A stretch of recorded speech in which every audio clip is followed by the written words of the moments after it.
केरळ आणि आसाम, एक दक्षिण भारतातलं तर दुसरं ईशान्य भारतातलं राज्य. या दोन राज्यांमध्ये 9 एप्रिलला विधानसभा निवडणुकीसाठी मतदान झालं.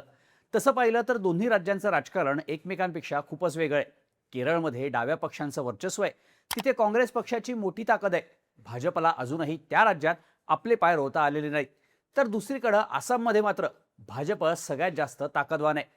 राज्यात भाजपचा मुख्यमंत्री आहे आणि भाजपची मुख्य लढत काँग्रेस पक्षासोबत आहे. यावेळी केरळच्या निवडणुकीत 79.63% एवढं मतदान झालं, तर आसाममध्ये तब्बल 85.96% मतदानाची नोंद झाली. दोन्ही राज्यांमध्ये SIR नंतरची ही पहिलीच निवडणूक असल्यामुळं मतदानाची टक्केवारी वाढल्याचं बोललं जात आहे. आता 4 मेला निवडणुकीचे निकाल जाहीर होतील, पण त्याआधी दोन्ही राज्यांच्या एक्झिट पोलची आकडेवारी समोर आली आहे.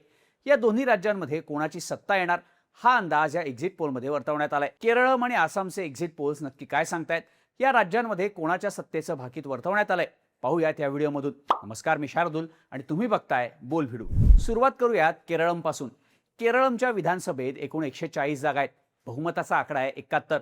2021च्या निवडणुकीत डाव्या पक्षांच्या लेफ्ट डेमोक्रॅटिक फ्रंटनं 99 जागा जिंकून स्पष्ट बहुमत मिळवलं होतं. LDF मध्ये मार्क्सवादी कम्युनिस्ट पक्षाला सर्वाधिक 62, तर कम्युनिस्ट पार्टी ऑफ इंडियाला 17 जागा मिळाल्या होत्या. विरोधात असलेल्या काँग्रेसच्या युनायटेड डेमोक्रॅटिक फ्रंटला 41 जागांवर विजय मिळाला होता. UDF मध्ये काँग्रेस 22 जागा जिंकून सगळ्यात मोठा पक्ष ठरला होता, तर मुस्लिम लीगला 15 जागा मिळाल्या होत्या. भाजपला या निवडणुकीत भोपळाही फोडता आला नव्हता. या निवडणुकीनंतर CPMचे पिनाराई विजयन दुसऱ्यांदा केरळचे मुख्यमंत्री झाले होते. आता या निवडणुकीआधी केरळमधले एक्झिट पोलचे आकडे काय अंदाज वर्तवतायत ते बघूया. केरळमधला पहिला एक्झिट पोल आहे ॲक्सिस माय इंडियाचा. या एक्झिट पोलनुसार केरळमध्ये डाव्या पक्षांच्या LDFला 49 ते 62 जागांचा अंदाज वर्तवण्यात आलाय. काँग्रेसच्या UDFला 78 ते 90 आणि NDAला 0 ते 3 आणि इतर पक्षांना 0 जागांचा अंदाज आहे. याचा अर्थ या एक्झिट पोलनुसार केरळमध्ये काँग्रेस पक्षाची सत्ता येणार अशी शक्यता वर्तवण्यात येते. केरळमधला दुसरा एक्झिट पोल आहे चाणक्य स्ट्रॅटेजीजचा. या पोलनुसार डाव्या पक्षांच्या LDFला 58 ते 64 जागांचा अंदाज वर्तवण्यात आलाय. काँग्रेसच्या UDFला 72 ते 80, NDAला 0 आणि इतर पक्षांना 3 ते 7 जागा मिळू शकतात असा अंदाज वर्तवण्यात आलाय. म्हणजेच काय, तर या एक्झिट पोलनं सुद्धा केरळमध्ये काँग्रेस काठावर बहुमतात येईल असाच अंदाज वर्तवलाय. केरळमधला तिसरा एक्झिट पोल आहे मॅट्रिक्सचा. या एक्झिट पोलनुसार राज्यात LDFला 60 ते 65 जागा मिळतील असं म्हटलंय. UDFला 70 ते 75 जागांचा अंदाज दिलेला आहे. NDAला 0 जागा मिळतील असा अंदाज आहे, तर इतर पक्ष 5 ते 9 जागा जिंकू शकतील असं भाकीत वर्तवण्यात आलंय. याचा अर्थ या एक्झिट पोलनं काँग्रेसला अगदीच काठावर बहुमत दिलेलं आहे. केरळमधला या पुढचा एक्झिट पोल आहे टाइम्स नाऊ JVCचा. या एक्झिट पोलनुसार केरळमध्ये डाव्यांच्या LDFला 52 ते 61 जागा मिळण्याचा अंदाज वर्तवण्यात आलाय. UDFला 72 ते 84 जागा मिळतील असं सांगण्यात आलंय. NDAला 3 ते 7 जागांचा अंदाज वर्तवलेला आहे, तर इतर पक्षांना 0 जागा मिळतील असं म्हटलं गेलंय. बाकी पोल्स प्रमाणे या एक्झिट पोलनंही काँग्रेसला केरळमध्ये काठावर बहुमत मिळेल असं सांगितलंय. केरळमधला पाचवा एक्झिट पोल आहे PMarqचा. या एक्झिट पोलनुसार केरळमध्ये LDFला 62 ते 69 जागा मिळण्याचा अंदाज वर्तवण्यात आलाय. UDFला 71 ते 79 जागा मिळतील असं सांगण्यात आलंय. NDAला 1 ते 4 जागांचा अंदाज वर्तवलेला आहे, तर इतर पक्षांना 0 ते 3 जागा मिळतील असं म्हटलं गेलंय.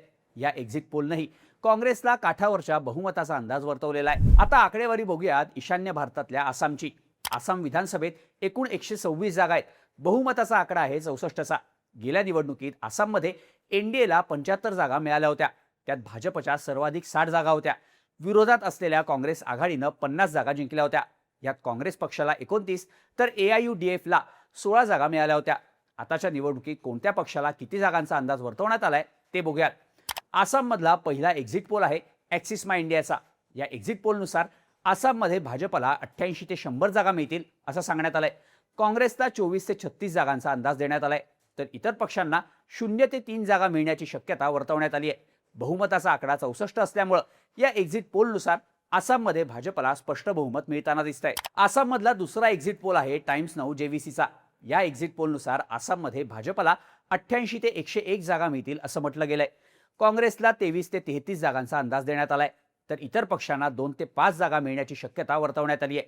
याचा अर्थ या एक्झिट पोलनंही आसाममध्ये भाजप सत्तेत परतणार असाच अंदाज वर्तवलाय. आसाममधला पुढचा एक्झिट पोल आहे PMarqचा.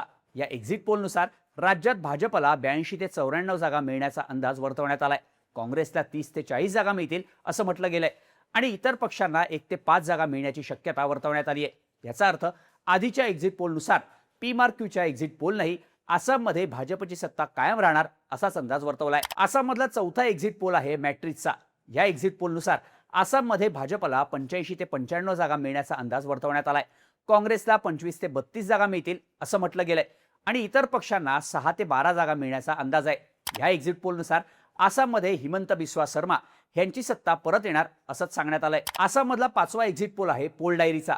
या पोलनुसार आसाममध्ये भाजपला 86 ते 101 जागा मिळण्याचा अंदाज वर्तवण्यात आलाय।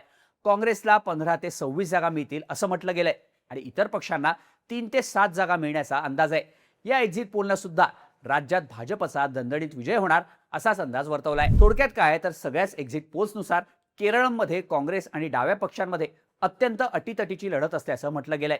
एक्झिट पोल्सनं राज्यात काँग्रेसला काठावर बहुमत मिळेल असाही अंदाज वर्तवलाय, पण आसाममध्ये मात्र भाजप प्रचंड बहुमतानं परत येणार हे सगळेच एक्झिट पोल सांगतायत। तुम्हाला काय वाटतं, एक्झिट पोल्सचे हे आकडे खरे ठरतील का?